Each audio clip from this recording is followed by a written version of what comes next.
네, 우리 이 시간 다 함께 기도하고 예배 시작하겠습니다. 사랑의 아버지 하나님 감사합니다. 오늘 이 시간에도 하나님 앞에 나와서 함께 우리 마음을 드리며 예배할 수 있게 하심을 감사드립니다. 아버지 하나님, 이 시간 우리의 생각과 마음이 하나님께로 집중될 수 있도록 인도해 주시고, 그리스도께서 죽으심이 우리에게 어떤 상관이며 어떤 유익이 되는지 다시 한번 그리스도의 십자가를 묵상하며 그 말씀이 우리에게로 더욱더 실현될 수 있도록, 우리가 믿음으로 그 말씀을 취할 수 있도록 하나님 성령으로 우리 안에 역사해 주옵소서. 이 시간 더 찬양할 때 우리 마음을 열어주시고 하나님의 말씀이 우리 안에 들려질 수 있도록 인도해 주옵소서. 예수 그리스도의 이름으로 기도드립니다. 아멘.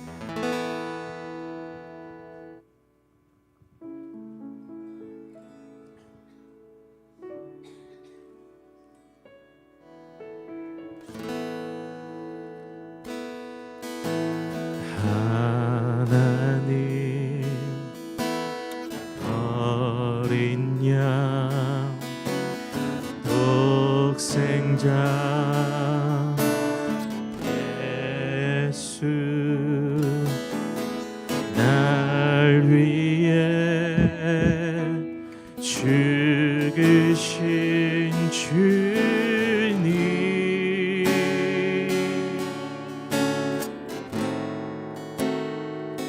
진리신 그 보혈이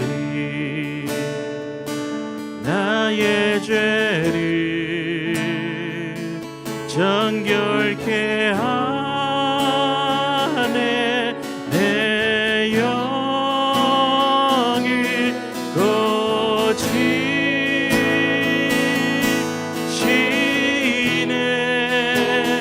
송축하리라.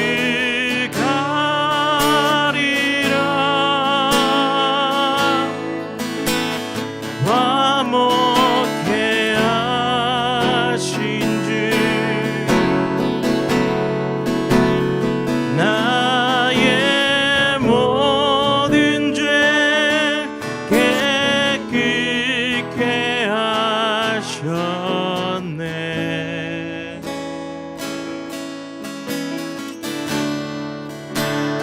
송축하리라.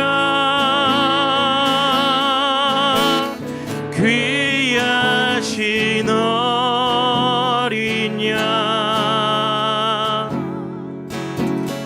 모두 절하고 모두 외치리라.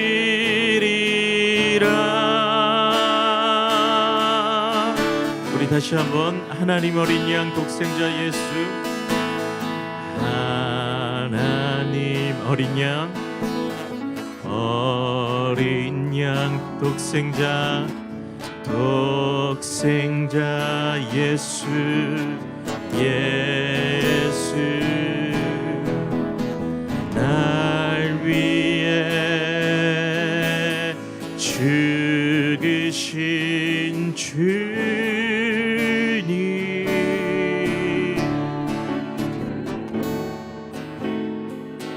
진리신 그 보혈이 나의 죄를 정결케 하네. 내 영을 고치시네.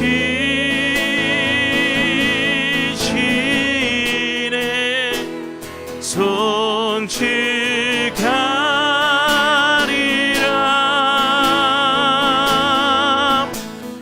화목케 하신 주, 나의 모든 죄, 나의 모든 죄 깨끗게 하셨네. 송축하리라. 송축하리라.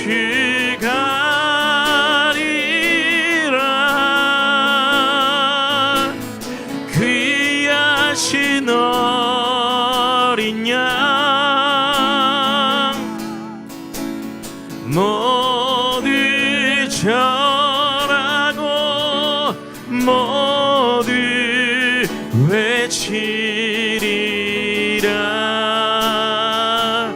송축하리라 송축하리라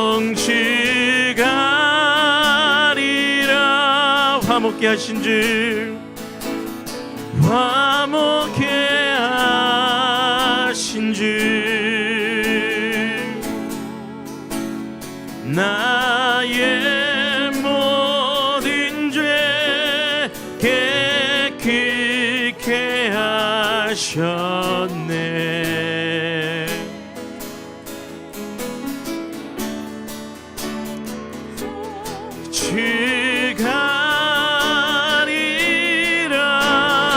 주가리라 귀하신 어린 양 모두 절하고 모두 외치리라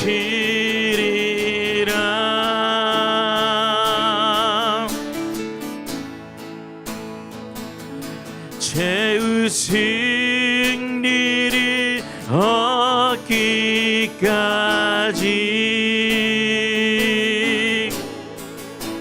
주의 십자가 사랑하리 빛난 멸류관 받기까지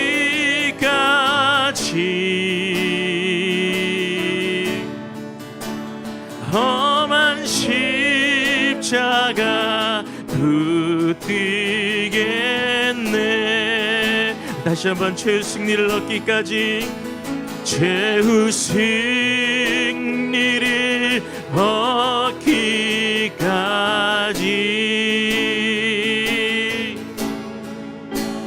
주의 십자가 사랑하리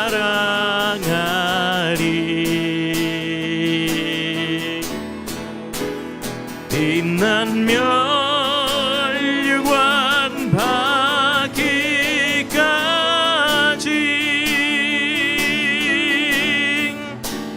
험한 십자가 붙들겠네 갈보리산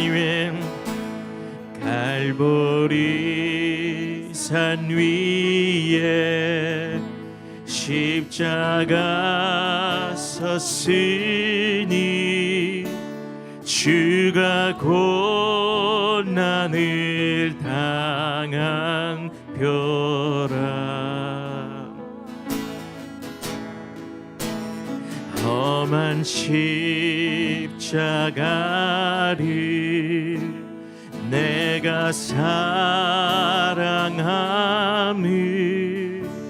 주가 보혈을 흘림일세 우리 2절 하겠습니다 멸시함을 받은 주의 멸시함을 받은 주의 십자가에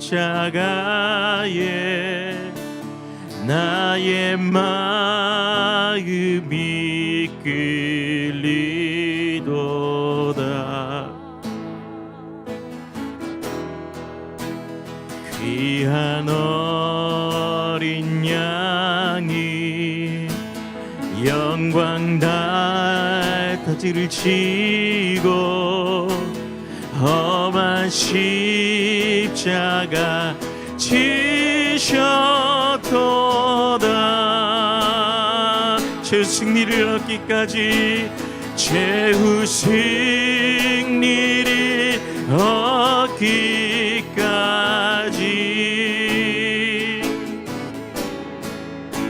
주의 십자가 사랑하리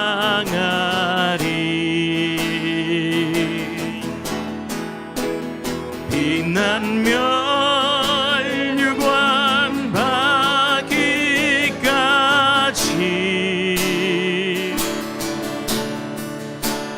험한 십자가 붙들겠네 험한 십자가에 주가 흘린 피를 험한 십자가에 주가 흘린 피를 믿는 마음으로 바라보니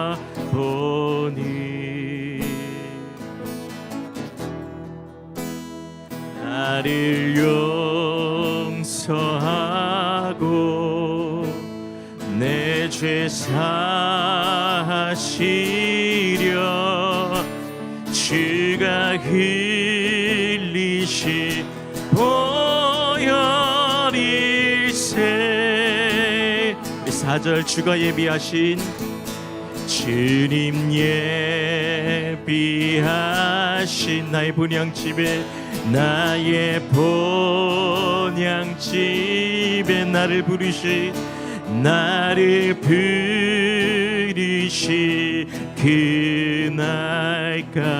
그날까지 험한 십자가에 주와 함께 우리 주와 함께 내가 죽도록 충성하리.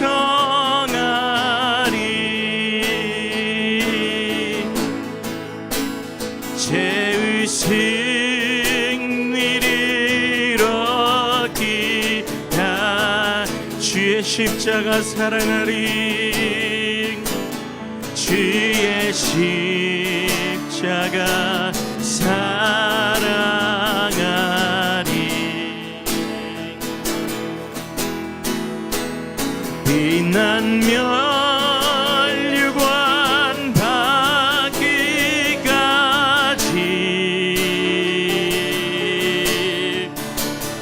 험한 십자가 붙들게 주 승리를 얻기까지 죄의 승리를 얻기까지 주의 십자가 사랑하리. 주의 십자가 사랑하리.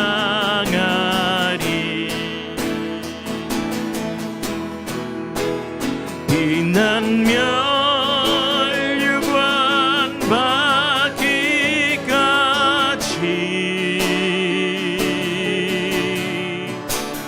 험한 십자가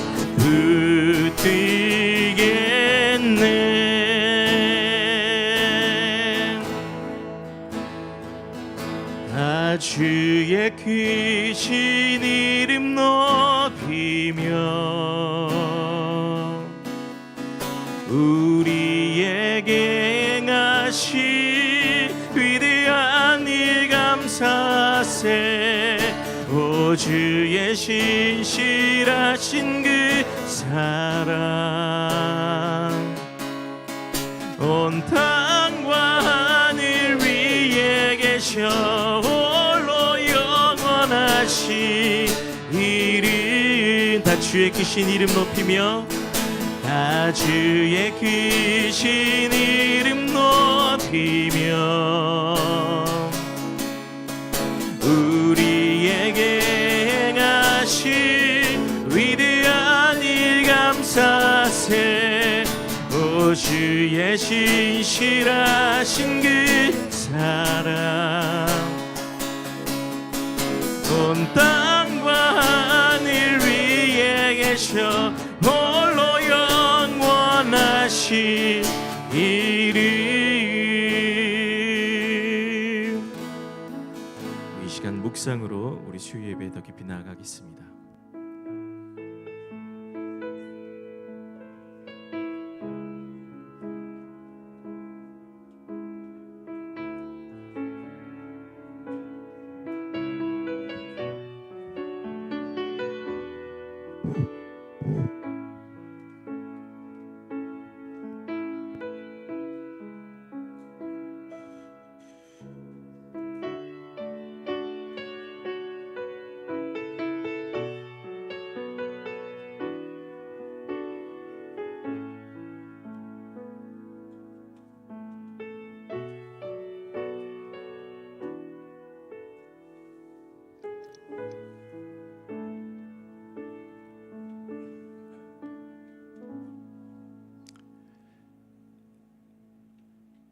사랑과 은혜의 하나님, 주의 은혜 가운데 수요일 이 저녁 주님을 사모하는 마음으로 주님 전에 나와 함께 머리 숙였습니다. 마음과 중심을 다하여 드리는 찬양을 기쁘게 받으시며 간구하는 기도에 응답해 주시고, 오늘도 우리 주님의 말씀, 주님의 선하신 뜻을 또 깊이 깨달아 더 주님과 가까이, 주님과 소통하며 주님과 아름답게 동행하는 우리의 믿음의 삶이 되도록 함께해 주시옵소서. 모든 시간 주께 의탁하오며 예수님의 이름으로 기도하옵나이다. 아멘. 저한테 주보가 없어서. 찬송가가 몇 장이죠? 네? 138 148 148장. 주보를 누가 또 어디 가져갔나? 네.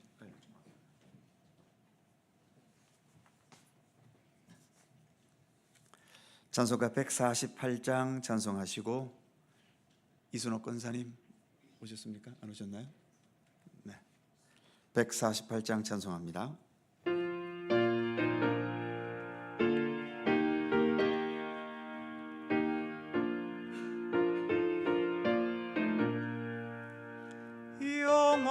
영화로운 주 예수의 십자가를 생각하면 세상 부귀 모든 영화 분토만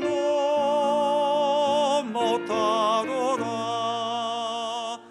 오 갈보리, 오 갈보리, 주 예수 나를 위하여 십자가에 못 박히신 보배로우신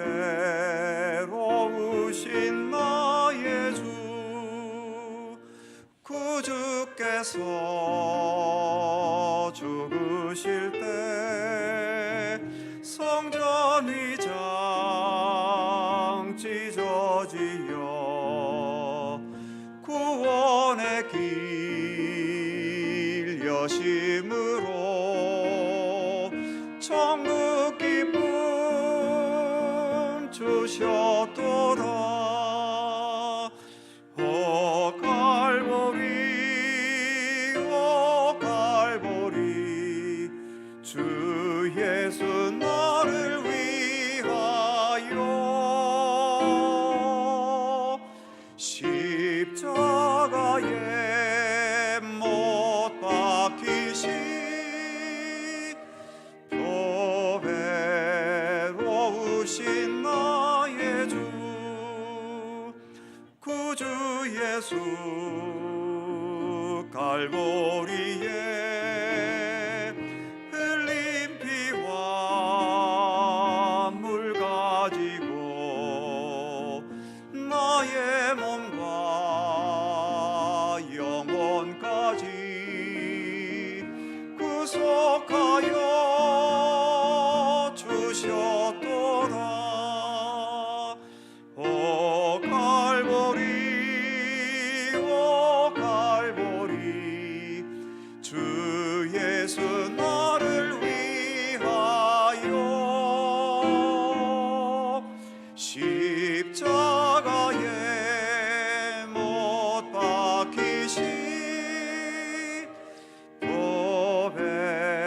보배로우신 나의 주, 구주 예수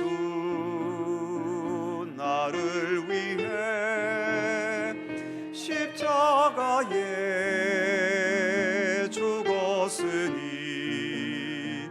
그 사랑에 감격하여 이 몸 주께 드립니다. 오 갈보리, 오 갈보리, 주 예수 나를 위하여 십자가에 못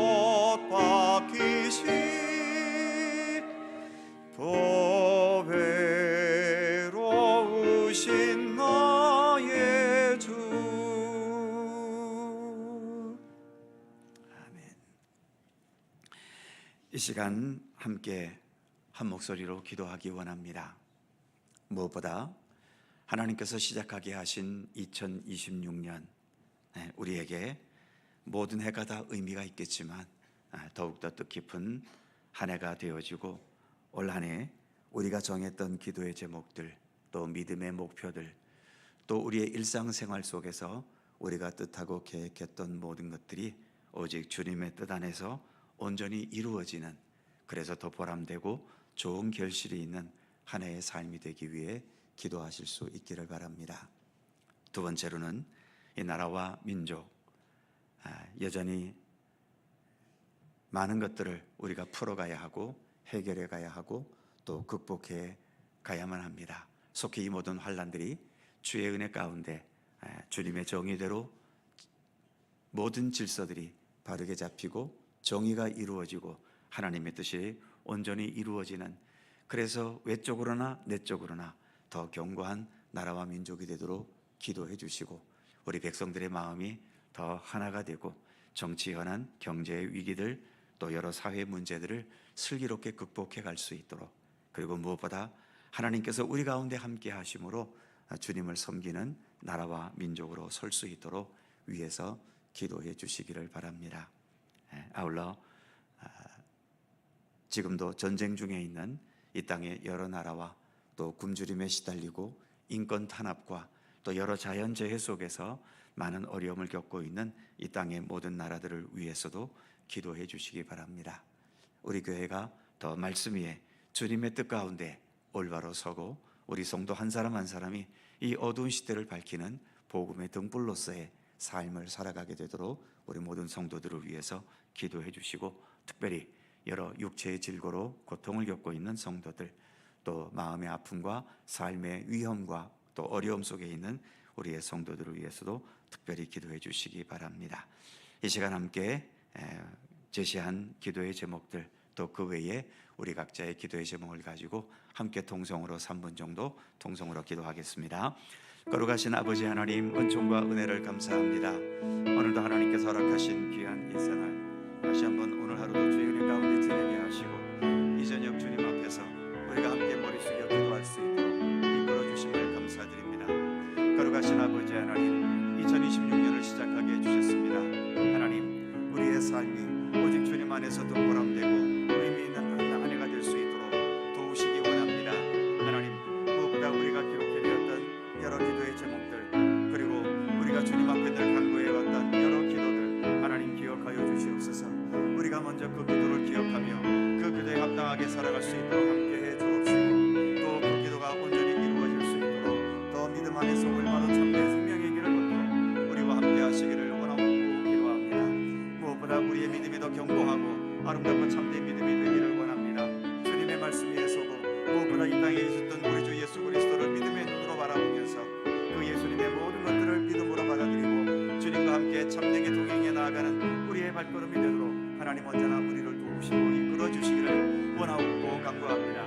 하나님, 올해에는 반드시 모든 목표와 뜻을 잘 이루게 해주셔서 그 은혜보다 보람되고 의미 있는 귀한 한 해가 되도록 도우시기를 원하고 기도합니다. 이 나라와 이 민족을 하나님 긍휼히 여기시고 여전히 우리가 풀어가야 될 수많은 과제들, 하나님 하나하나 풀어가는 가운데 주님의 뜻이 이루어지게 하여 주시옵소서. 혼란과 또 아버지의 무의미한 대립과 대결을 우리가 피할 수 있게 하시고, 더 한 마음을 가지고 더욱더 주 안에서 하나가 되어지는 나라와 민족이 되게 하시며, 아버지 하나님, 이 나라가 무엇보다 복음의 국가가 되게 해주셔서 오직 하나님의 중심으로 우리가 더욱더 하나됨을 이루는 나라와 민족으로 설 수 있도록 도우시기를 원합니다. 하나님의 말씀이 지배하고 주님의 정의와 주님의 사랑이 함께하는 귀한 이 나라와 민족이 되도록 도우시기를 원하고 기도합니다. 이 땅에 세우신 모든 교회에 함께 하시고, 우리가 속한 속주갈릴리 교회도 이 어두운 세상을 밝히는 복음의 등불의 역할을 잘 감당할 수 있게 하시고, 선한 영향력을 나타내게 하시고, 우리 성도 한 사람 한 사람이 각자 흩어진 삶의 터전에서 거기에서 복음의 빛을 발하고 하나님의 사람다운 생명의 삶을 온전히 살아가도록 우리 가운데 역사하시고 함께 하시기를 원하고 기도합니다. 주님 돌보시고 함께해 주시옵소서. 주의 사랑으로 우리를 이끌어 주시기를 원하고 기도합니다.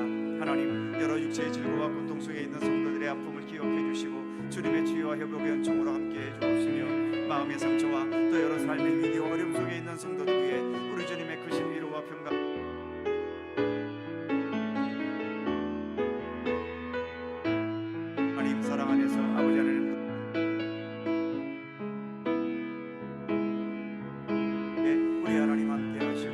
말씀을 통하여 귀한 깨달음이 우리에게 있게 하여 주옵소서. 주님의 도우심을 간구하며 나옵니다. 하나님 함께 해 주옵소서.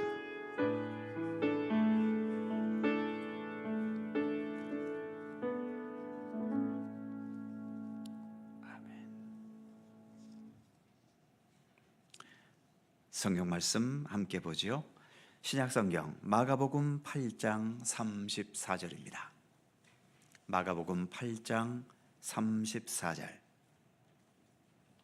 신약 성경 67면입니다.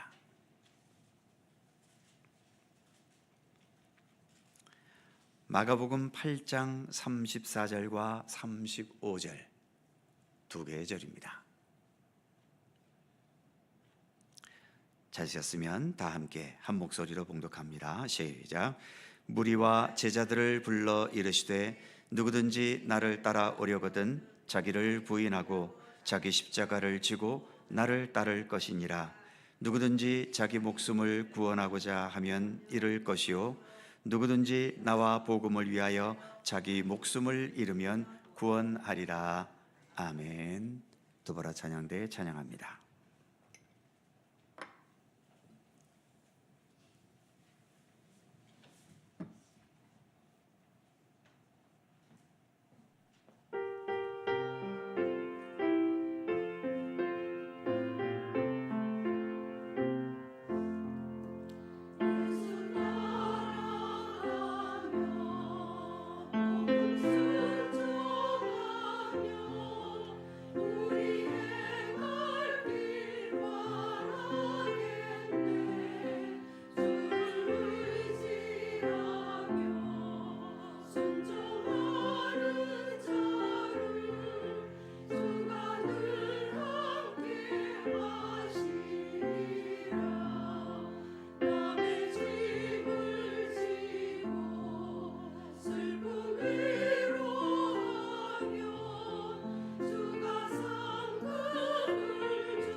아멘. 감사합니다.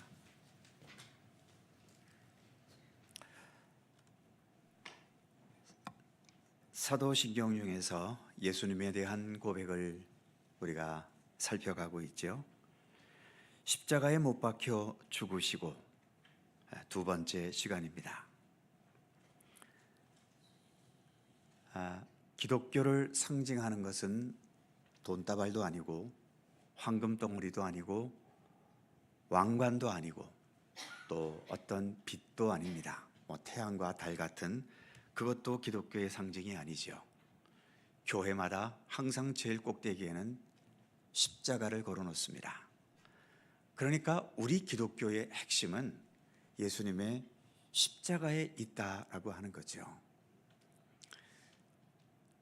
다른 말로 표현하면 기독교에 대한 다른 진리는 우리가 좀 모를 수 있다 하더라도 적어도 십자가에 관한 그 내용만큼은 그 무엇보다 우선해서 우리가 깨달아야 하고, 다른 거에 아무리 정통했다 하더라도 십자가 신앙에 있어서 뭔가 어설프거나 내용이 부실하다면 그것은 기독교 신앙 전체가 부실한 겁니다. 그런데 이 십자가의 도리, 십자가의 신앙을 우리가 바르게 알고 또 그 도를 따른다는 건 정말 어렵습니다. 왜냐하면 어느 누구도 십자가를 좋아할 사람은 하나도 없기 때문이지요. 그리고 십자가는 또 얼마든지 인간의 입맛에 맞게 왜곡이 될 수가 있습니다. 그래서 역사 속에 보면은 이 십자가를 잘못 오용했던 경우들이 많이 있었지요. 가장 가슴 아픈 역사는 중세 때 있었던 십자군 운동입니다. 전쟁을 벌이는데 방패에다가 십자가를 새기고 전쟁터에 나갔지요. 그런데 십자군 전쟁은 누군가가 쳐들어왔기 때문에 방어를 하기 위해서 벌인 전쟁이 아니라 우리가 이슬람 세력에게 빼앗긴 예루살렘 그 지역을, 성지를 되찾자는 운동으로 일어난 게 십자군 운동 아닙니까? 그러니까 일종의 이것은 나쁜 말로 표현하면 침략 전쟁의 역사였던 거지요. 십자가는 남을 죽이는 게 아니라 사실은 내가 죽는 겁니다. 오늘 우리가 봉독했던 마가복음 8장 34절, 누구든지 나를 따라오려거든 자기를 부인하고 자기 십자가를 지고. 자기를 부인한다는 게 뭡니까? 내가 나를 죽이는 거잖아요. 그런데 그 십자가를 걸고 남을 죽이는 가슴 아픈 전쟁을 여러 차례나 일으켰던 겁니다. 의지는 좋았는데, 그러나 그 결과로 십자군 전쟁은 오히려 수많은 사람들을 약탈하고 엄청나게 죽이고 하는 피해 전쟁으로, 그리고 보기 좋게 패배한 전쟁으로 그렇게 끝나버리고 말았지요.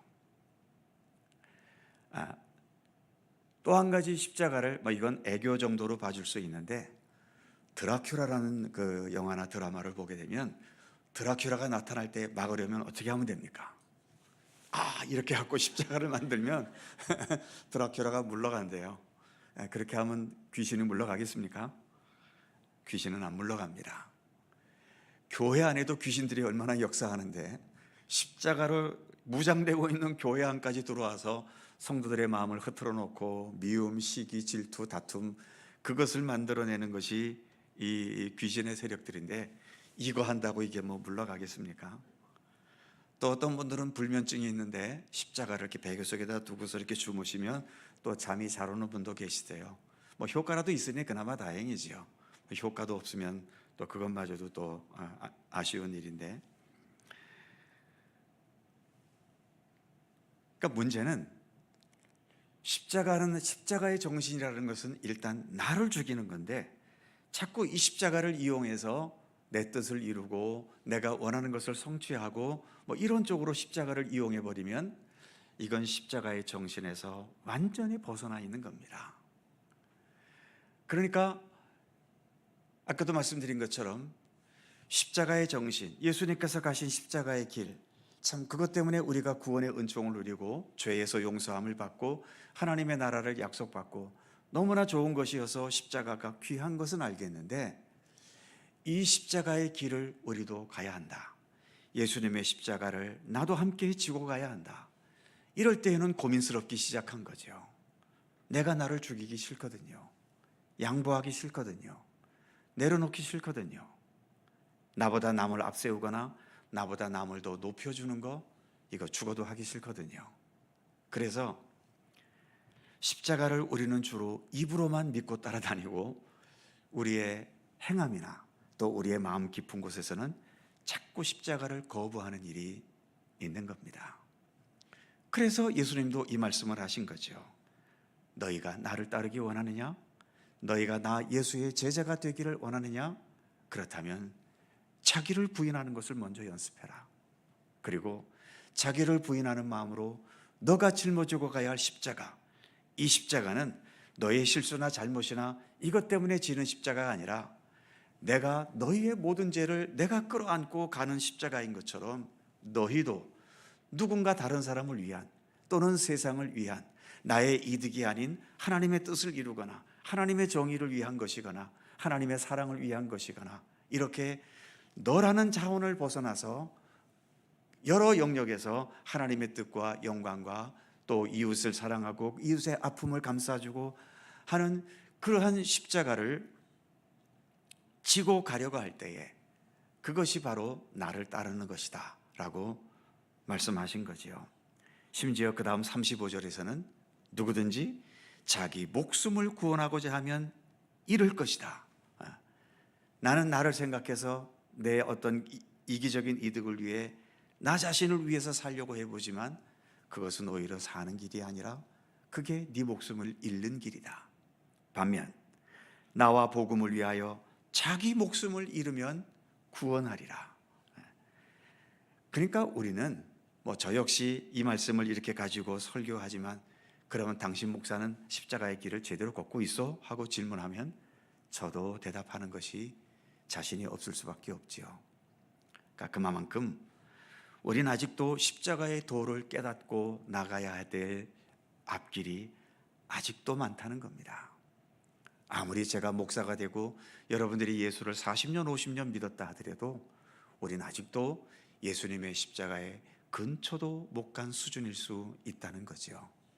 그래서 더욱더 우리가 예수님의 십자가의 정신, 십자가의 도, 십자가의 진리, 십자가의 사랑, 십자가의 은혜, 또 거기에 담겨진 예수님의 십자가의 무한한 희생, 헌신, 이것을 우리는 앞으로도 더 겸손히 진실하게 배워가야 하는 겁니다. 자, 오늘의 내용을 같이 살펴보지요. 첫 번째, 유인물을 보시면 십자가에서 죽으심은 갑작스런 또는 우연한 사건이 아니라 예수님의 한평생의 삶의 결과다라고 하는 겁니다. 그러니까 예수님 십자가 지신 게 어쩌다가 예루살렘에 올라가셨다가 괜히 재수없게 어떤 것에 걸려들어서 그렇게 억울하게 원통하게 십자가에 죽으신 게 아니라는 겁니다. 예수님께서 이 땅에 탄생하셔서 그 십자가 지시기까지 살아오셨던 모든 삶의 결과가 그 모든 삶으로 인하여 주어진 그 결과가 십자가였다라고 하는 거지요. 그러니까 예수님께서 이 땅을 사셨던 그 모든 삶은 다 십자가의 길이었다라고 하는 거죠.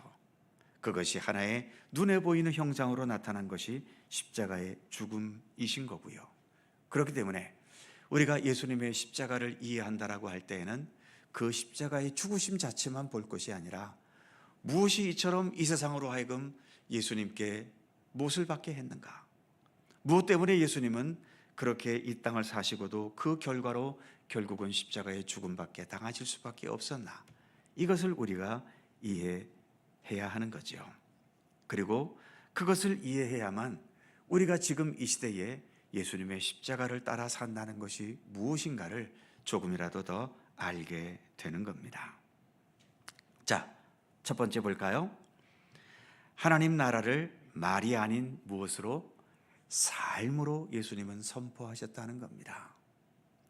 물론 예수님은 말씀을 하셨죠. 산상수훈의 말씀도 있고 복음서에 보면 여러 예수님께서 입으로 외치셨던 많은 말씀들이 있습니다. 그런데 예수님께서는 그 말씀을 말만으로 끝난 것이 아니라 예수님 살아가시는 그 삶을 통해서 그 모든 말씀들을 이루고 성취하셨지요.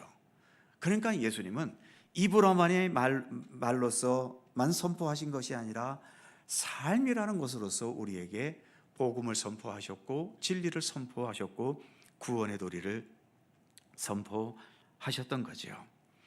그래서 그 밑에 동그라미 1번 보면 지금 여기에서부터 살아야 할 하나님 나라에서의 삶. 우리가 다 예수 믿고 천국 가기를 원하는데 천국에서의 삶은 천국에 가서만 살려고 할 것이 아니라 이 땅에 살아가는 날 동안 천국에서의 삶을 미리 여기에서 살아갈 수 있어야 된다는 겁니다. 몇 차례 말씀드린 것처럼 예를 들어 여러분들이 이제 미국으로 이민 갈 것을 계획했다. 그러면 뭘 준비해야 됩니까? 물론 비자도 준비하고 뭐 준비해야 될 게 있지만 제일 중요한 것은 영어를 배워야지요. 영어도 한마디 못하면서 미국 가서 뭐 하시려고요? 뭐 영어 미국 가서 배우지. 그때는 늦습니다. 여기서 충분히 언어를 습득하고 가야 거기서 뜻한 바를 나름대로 펼쳐갈 수 있지. 미국에 건너가서 거기에서부터 ABC 배워가지고 미국 생활을 한다. 그만큼 많은 세월이 지나가게 되고 마는 거지요. 마찬가지로 우리가 천국 가기를 원한다면 천국에서의 문화와 천국에서의 삶을 거기에 가서만 살아가지고서는 천국에서의 삶이 제대로 누릴 수가 없습니다. 저도 천국에는 안 가봐서 확실하게 말씀드릴 수는 없지만 몇 차례 말씀드린 것처럼 천국은 가는 게 문제가 아니고 천국에 가서 어떻게 사느냐가 그게 더 중요하다고 말씀드렸지요. 천국은 오직 하나님의 진리대로만 사는 곳입니다. 한 예를 들면 이 세상은 아무리 우리가 사랑을 해야 되고 선한 일을 해야 되고 아무리 그렇지만 이 세상에서 최고 1순위는 내 자신이잖아요. 내가 먼저 먹어야지요. 내가 먼저 가져야지요. 내가 먼저 건강해야지요. 아무리 우리가 사랑을 실천하고 주님의 선한 일을 한다는 것도 내가 일단 건강하고 내가 일단 어느 정도 갖춰져야 그러한 것도 행할 수 있는 것 아닙니까? 그래서 어쩔 수 없이 이 세상은 아무리 사랑을 실천하려고 해도 우선 첫째는 내가 먼저입니다. 물론 중간중간에는 한 번쯤은 나도 배고프지만 배고픈 상대방을 위해서 내 먹을 걸 남에게 넘겨줄 수도 나는 굶고 줄 수도 있지만 그건 어쩌다가 한 끼 정도 할 수 있지 매일 그렇게 할 수 있을 것 같습니까? 그게 안 되지요. 그러니까 우리 이 땅에서의 우리의 삶은 원하든 원하지 않든 내 우선적으로 살 수밖에 없는 구조 속에 우리는 있습니다. 그런데 천국에서는 내가 먼저가 아니고 네가 먼저인 세상이잖아요. 예수님도 이 땅에 오셔서 우리를 위해서 십자가에 죽으실 만큼 그런 모습을 보여주셨는데 그게 천국에서의 문화고 삶이거든요. 그래서 제가 한 예로 말씀드린 게 있잖아요. 천국에서는 이게 팔이 굽어지질 않는다고. 이 땅은 이렇게 팔이 굽어지지만 천국에 이건 그냥 상징으로 하는 말입니다. 또 진짜인 줄도 알고 또 그러지 마시고 천국의 문화가 그렇다는 겁니다. 천국에서는 팔이 안 굽어진대요. 그러니까 밥을 먹으려면 어떻게 해야 됩니까? 이 세상에서는 남의 도움 없어도 돼요. 내가 굽혀서 먹으면 돼요. 근데 천국에서는 팔이 안 굽어지니까 내가 밥 먹으려면 어떻게 해야 되죠? 먼저 내가 상대방을 떠줘야 상대방도 나에게 밥을 줘서 떠먹을 수 있는 거예요. 그러니까 천국은 모든 게 상대방이 먼저입니다. 그러니 이 땅에서 내 중심적으로만 그냥 그렇게 구두쇠처럼 자기 중심적으로 살아가다가 갑자기 천국 가서 이제는 내가 아닌 너를 위해서 남을 위해서 살아야 된다. 그 천국이 행복할 것 같습니까? 가면 문화 충격을 엄청 받을 거예요. 그렇기 때문에 이 땅에서부터 천국에서의 살아가는 삶을 우리가 훈련하고 연습해 둬야 되는 겁니다. 그것을 예수님께서 산상수훈을 통해서 특히 마태복음 5장, 6장, 7장 우리가 잘 아는 산상수훈이라는 거죠. 첫 번째가 무엇부터 시작되죠? 마태복음 5장 3절부터인가요? 심령이 가난한 자는 복이 있나니 천국이 그들의 것이며 벌써 첫 번째부터가 가난이란 말이 나옵니다. 이 땅에서의 가난은 비극이에요. 아픔이에요. 그런데 천국에서는 가난한 자가 복이 있는 겁니다. 그러니 천국에 가시겠어요? 천국 가면 가난해지는데. 그리고 가난해지는 게 천국이 될 수 있을까요? 천국은 그래서 신비한 거죠. 이 땅에서의 가난은 비극인데 천국에서의 가난은 최고의 복이 되는 거예요. 이 땅에서는 없는 게 불행인데 하나님 나라에서는 아무것도 없는데도 이 땅에서보다 훨씬 더 행복해. 그게 천국의 신비 아닙니까? 그 신비를 우리는 예수님을 통해 배워가는 것이거든요. 그래서 예수님께서도 이 땅에 오셔서 우리로서는 따라가기 힘들 만큼 그런 참 많은 삶을 우리에게 보여주셨잖아요. 심지어 십자가에까지 추고 가시면서까지도 말이죠. 그래서 하나님 나라의 삶이라고 하는 것은, 하나님 나라라고 하는 것은 말로 선포될 수 있는 것이 아니라 예수님을 조금이라도 더 따라가는, 예수님의 모든 것들을 하나하나라도 더 따라가려고 하는 그런 믿음의 의지 속에서 우리가 천국을 향해 나아갈 수 있고, 또 우리도 삶을 통해서 이렇게 하나님의 나라를 선포할 수 있게 되는 거라는 겁니다. 자, 그 밑에 동그라미 2번에 보시면 하나님 나라의 기초는 어떻게 되어 있는가? 첫 번째 작대기, 강한 자가 아니라 누구에게? 약자에게 열려 있는 나라. 또 그 다음 보시면 의로운 법률과 체제보다도 무엇에? 하나님의 자비의 기초가 있고요. 또 그 밑에 보면 공로 업적보다도 하나님의 은혜가 우선인 곳입니다. 그러니 이 세상에서의 문화와는 전혀 차원이 다르죠. 그러니까 예수님은 십자가에 못 박혀 죽으신 겁니다. 강한 자가 아니라 약자에게 열려 있다. 그럼 강한 자는 되게 기분 나쁘죠. 내가 이 강자가 되기 위해서 그동안 기울였던 노력이 얼만데, 내가 강자가 되기 위해서 그동안 쏟아부었던 돈이 얼만데, 그런데 하나님 나라가 나 같은 강자가 아니라 약자한테 열린다고? 그런 진리 나는 못 받아들여 하면서 예수님께서 이렇게 말씀하신 것을 거부하게 되는 거죠. 의로운 법률과 체제, 예를 들면 법관들, 요즘 이제 여러 재판들이 많이 있지 않습니까? 법관이 되기 위해서 공부를 얼마나 해야 될까요? 아무튼 죽어라고 공부해야 법관도 될 수 있는 거잖아요. 그런데 그 법이라는 것보다도 오히려 하나님의 자비가 앞선다? 그러면 법관들은 기분 나쁘겠죠. 그러면 우린 뭐야? 하면서 말이죠. 내가 법을 공부해서 네가 의인인지 악인인지 내가 판단해야 되는데, 아니 하나님께서 우리를 긍휼히 여기시면서 분명 죄인된 우리들인데도 하나님께서 의를 의롭게 받아주셔요. 이게 세상에서 용납이 되겠습니까? 특히 그런 권력 위치에 있는 사람들에게 이게 쉽게 용납이 되겠어요? 그러니까 예수님은 사람들에게 용납이 안 됐던 거죠. 또 공로 업적보다도 은혜가 우선이다.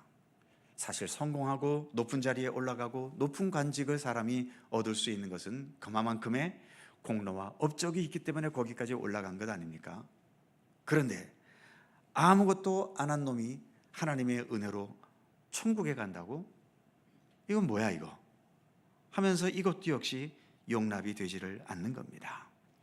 그래서 그 밑에 화살표 보시면 일반적인 세상의 현실과는 결이 달랐다는 거죠. 그러니 예수님은 사람들에게 쉽게 받아들여질 수 있는 그러한 대상은 되지 못하셨던 겁니다.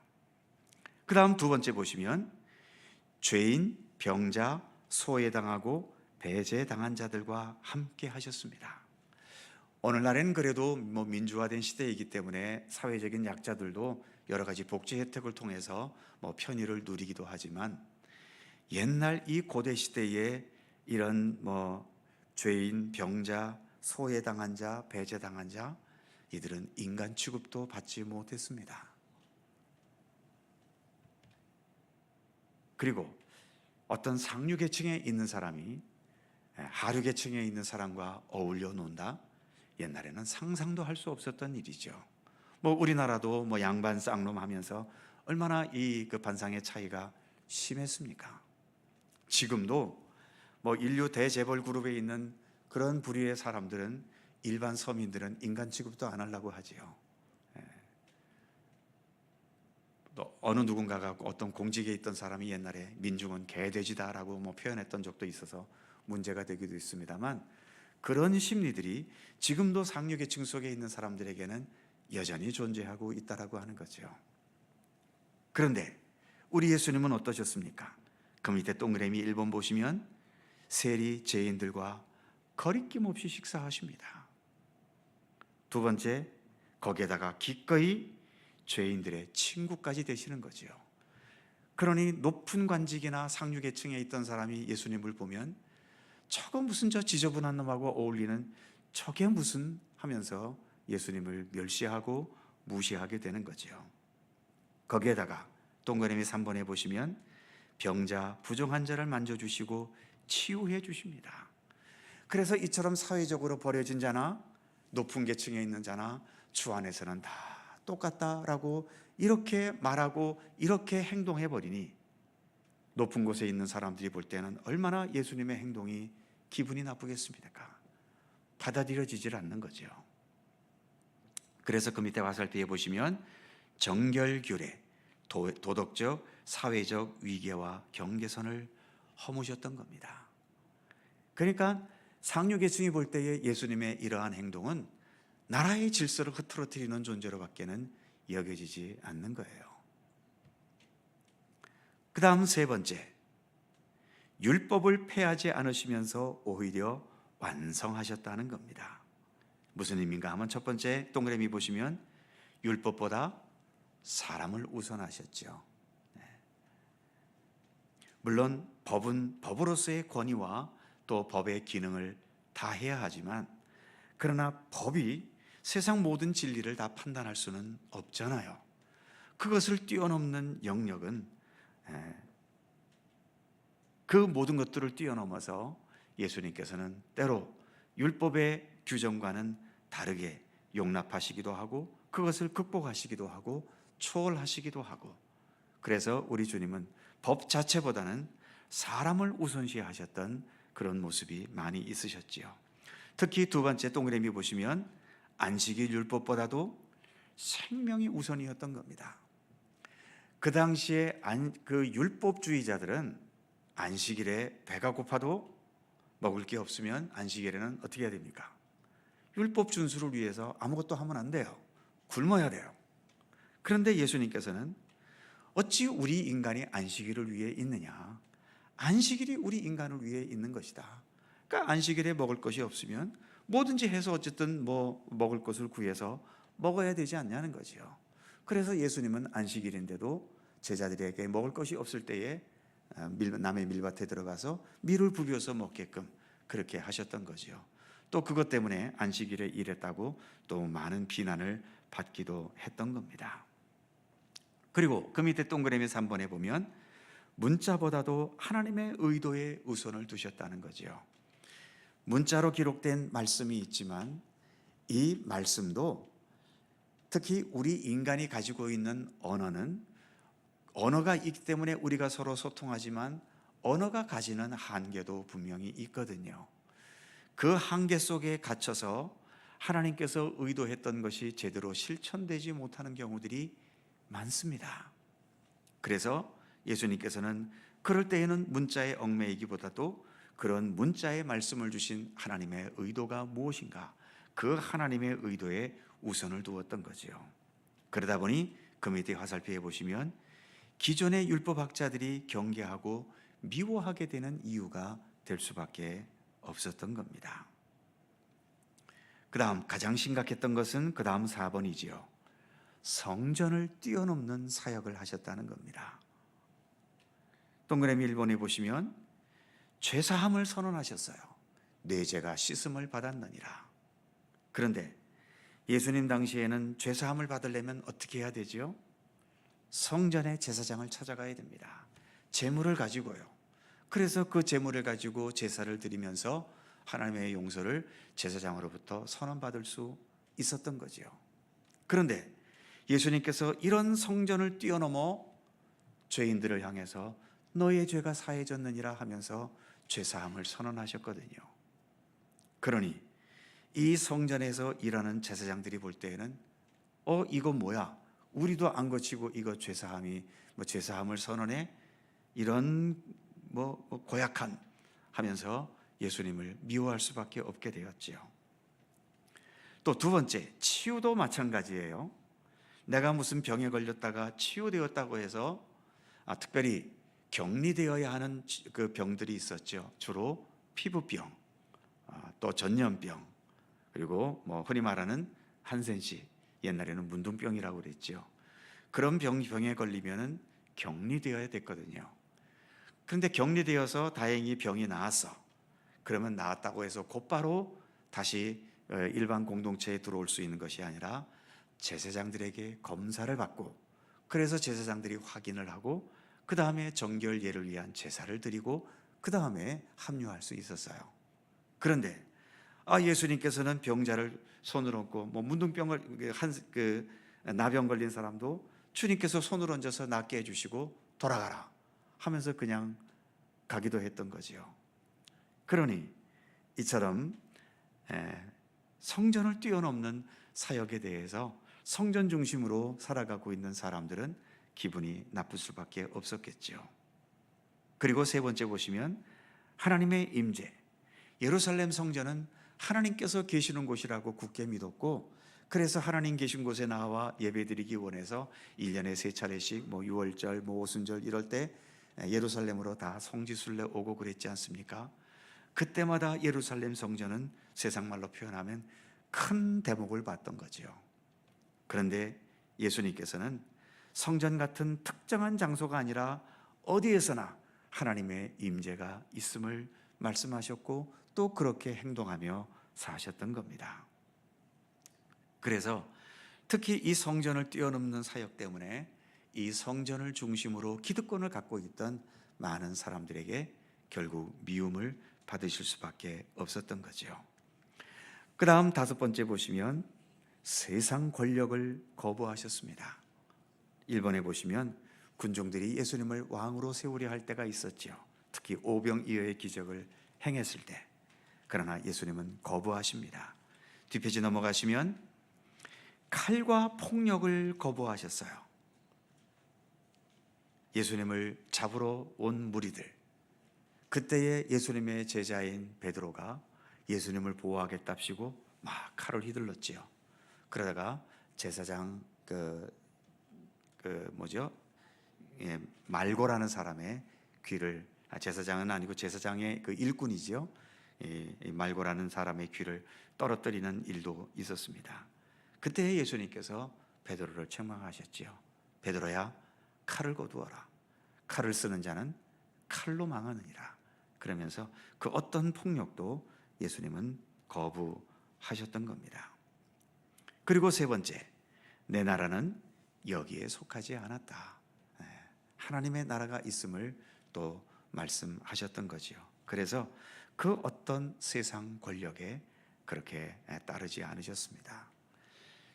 이로 인해서 예수님이 좀 세상 권력을 주셔서 우리 같은 사람들 좀 잘 살게 해주고, 또 예수님의 제자들 중에는 우리가 예수님의 제자니까 예수님께서 권력을 잡으시면 우리가 높은 관직 하나 좀 차지하지 않겠나, 그런 기대를 가지기도 했던 거죠. 그런데 예수님은 전혀 그런 쪽으로는 활동하지 않으시니까 이것에 많은 사람들이 또 실망하기도 했던 겁니다. 그래서 예수님께서 예루살렘 성전 십자가 지시기 전 일주일 전에 예루살렘 성에 입성하실 때 나귀를 타고 가셨잖아요. 그때 많은 사람들이 예수님을 향해 호산나를 외쳤지 않습니까? 다윗의 이름으로 오시는 이여 하면서. 그래서 예수님께서 이제 예루살렘에 올라가셔서 권력을 잡으실 거다라고 기대했는데 일주일이 다가도록 예수님은 아무것도 안 하고 계시니까 그거에 실망한 무리들이 전에는 호산나 다윗의 자손이여 외쳤다가 빌라도 법정에서는 뭐라고 외칩니까? 예수를 십자가에 못 박으라고 외치는 폭도로 돌변하는 일들도 많이 있었던 거죠. 그래서 이처럼 예수님께서 정치적인 권력을 거부하신 것도 예수님이 십자가 지시는 큰 이유 중에 하나가 되었던 겁니다. 마지막 여섯 번째, 예수님에게는 무엇이 있었냐 하면 예언자적인 정직함과 진실함이 있으셨습니다. 첫 번째, 세상 체제와 타협하지 않으셨고요. 두 번째, 침묵이나 변명으로 위기를 모면하지도 않으셨습니다. 그리고 세 번째, 오직 한 가지, 나의 원대로 마시고 아버지의 원대로 하나님의 뜻대로 하시옵소서. 주님의 중심에는 오직 이것이 있었지요. 이를 위해서 예수님은 그 어떤 것과도 타협하지 않으셨습니다.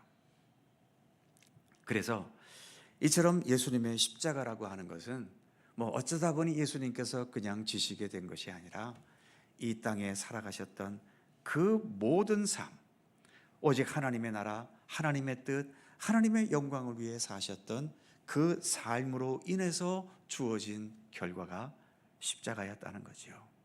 돌이켜 얘기하면 세상은 그만큼 아직도 악하다는 것입니다. 하나님의 것을 받아들이지 못하고 하나님 나라의 선한 것과 하나님 나라의 아름다운 것을 여전히 세상은 아직도 용납하고 있지를 못한 겁니다. 지금도 마찬가지죠. 우리들도 이렇게 믿음의 길을 걸어간다고는 하지만, 그래서 주님의 십자가에 조금이라도 더 가까이 나아간다고 하지만, 아직도 우리는 예수님의 십자가의 모든 것을 다 받아들이고 따르며 살고 있지는 못합니다. 그런 면에서 우리는 어떤 면으로 다 죄인들인 거죠. 부족한 자들이고요. 그래서 주님께서 우리의 생명을 거두시는 그날까지 우리는 이 십자가를 배워야 되고, 특별히 예수님께서 왜 십자가의 길을 걸어가셨는가, 어떠한 삶을 사셨기에 그런 십자가에 죽으실 수밖에 없었나, 지금 우리가 살펴본 이러한 모든 내용들을 우리가 조금이라도 더 따르려고 하는 그런 신앙적인 노력들이 있어야 하는 것이죠. 아무튼 십자가를 배운다는 것은 가르치는 저도 힘들고 또 배우는 우리도 힘들 수밖에 없습니다. 그러나 피해갈 수 없죠. 십자가를 피하는 것은 예수님을 피하는 것과 다를 바가 없기 때문입니다. 십자가의 정신대로 살아가든 못 살아가든 우리는 어쨌든 주님의 십자가를 붙들어야 되고, 그 십자가에 좀 더 가까이 나아가는 우리들의 삶이 되기 위해 힘써야 되는 겁니다. 아까도 우리가 예배전 찬송 부를 때에 135장인가요? 136장인가요? 갈보리산 위에 십자가 섰으니 후렴가사가 어떻게 됩니까? 최후 승리를 얻기까지 주의 십자가 사랑할 것이다. 빛난 면류관 받기까지 험한 십자가 어떻게 해야 됩니까? 붙들어야 되는 겁니다. 그래서 십자가 중심의 참된 믿음의 삶을 견고히 살아가는 우리 모두가 되기를 간절히 소망합니다. 기도하겠습니다. 하나님, 주님의 십자가를 우리가 생각하고 배운다는 것은 결코 쉽지 않습니다. 그리고 우리가 따르기도 힘듭니다. 이처럼 우리가 아무리 오랜 세월 예수님을 따랐다 하더라도 예수님의 십자가의 근처도 아직 못 간 수준이 우리들의 수준일 수도 있습니다. 그러기에 주님, 여전히 우리는 주님 앞에서 내 자신을 처소복종시키며 주님의 십자가의 길을 좀 더 한 걸음씩이라도 가까이 다가갈 수 있도록 하나님, 우리가 더 경건의 노력을 기울여 가도록 굳건한 믿음의 의지를 우리에게 더하여 주시옵소서. 그래서 주님의 십자가를 더욱 우리 안에 받아들이게 하시고, 그 십자가의 도리대로 또 십자가의 진리대로 주님과 더 아름답게 동행해가는 우리들의 삶이 되도록 함께해 주시옵소서. 오늘도 이 저녁 주님 앞에 나와 함께 머리 숙인 주의 사랑하는 모든 성도들 일일이 기억하여 주시고, 기도의 제목들 위에 응답하시며 항상 주님과 동행하는 믿음의 기쁨과 즐거움을 향해 더 한 걸음 나아가는 우리들 모두가 되도록 함께해 주시옵소서. 오늘도 함께 하시는 총에 감사드리며 예수님의 이름으로 기도드립니다. 아멘. 자, 서로 살펴보시면서 사랑의 인사 나누시기 바랍니다.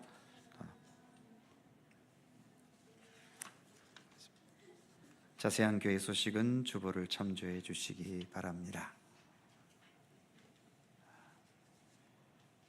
찬송가 439장 함께 찬송하시고 주님 가르쳐 주신 기도하겠습니다.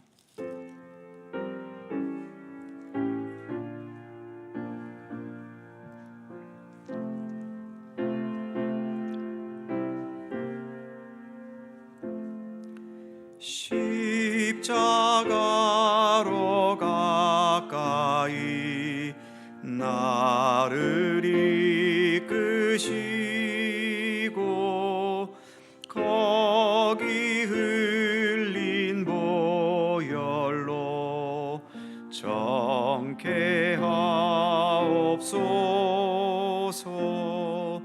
십자가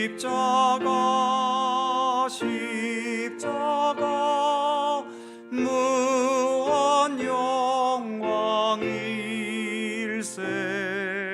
요단강을 건넌 후 영원한 시건. 3절 십자가로 가까이 가게 하시옵고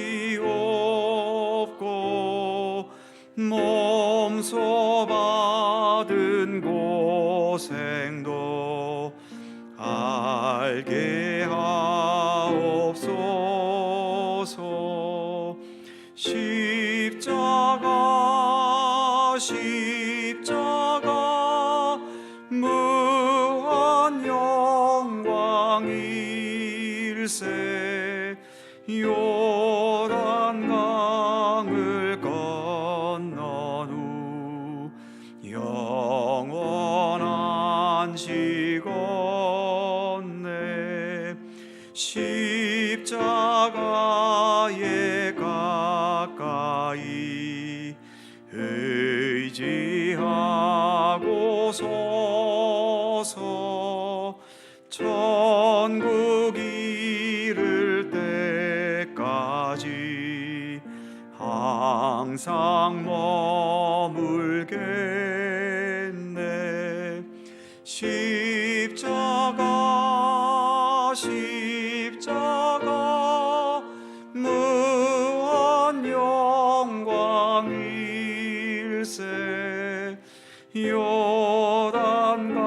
요단강을 건넌 후 영원한 시건네. 아멘.